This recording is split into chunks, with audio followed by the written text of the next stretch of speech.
galerinha, beleza? Eu sou Marcelo Bolinha e estou resolvendo o Enem 2018, segundo dia, prova cinza. Eu vou resolver a questão 108 de Física.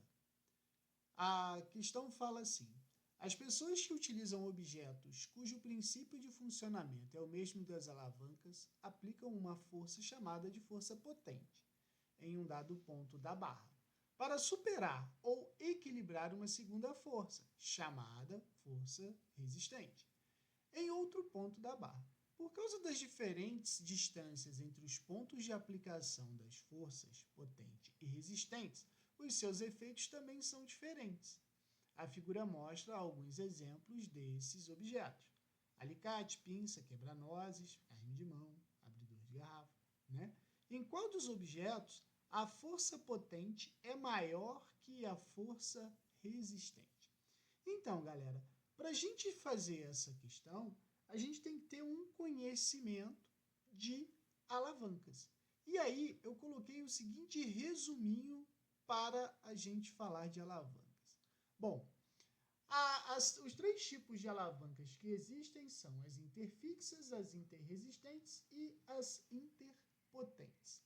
A primeira seria a alavanca interfixa, né?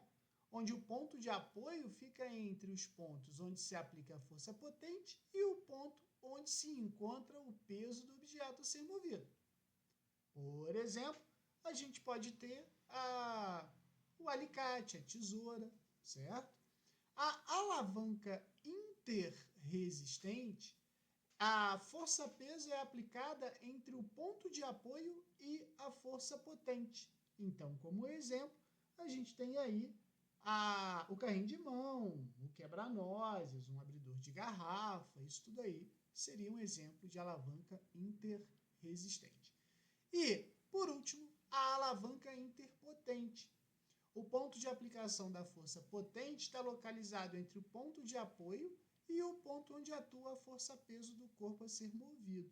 Como exemplo, o cortador de unha, né? A própria pinça. Beleza? Então, eu posso simplesmente falar para vocês o seguinte: o nosso alicate, pelo que a gente acabou de falar, o alicate é uma alavanca interfixa. Beleza? A pinça é uma alavanca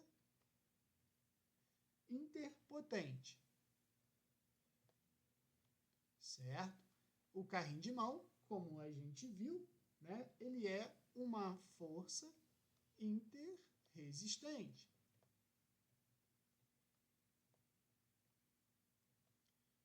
O quebra-nozes também é uma alavanca interresistente. Certo? E o abridor de garrafa também é interresistente.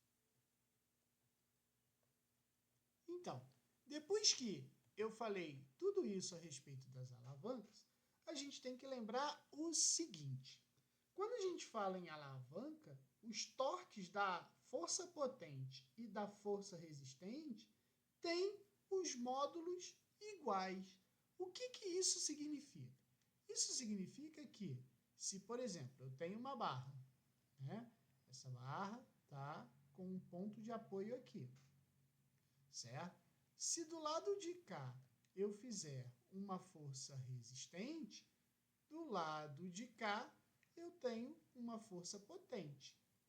E essas forças, elas sempre vão ser aplicadas a uma distância do ponto de apoio, né?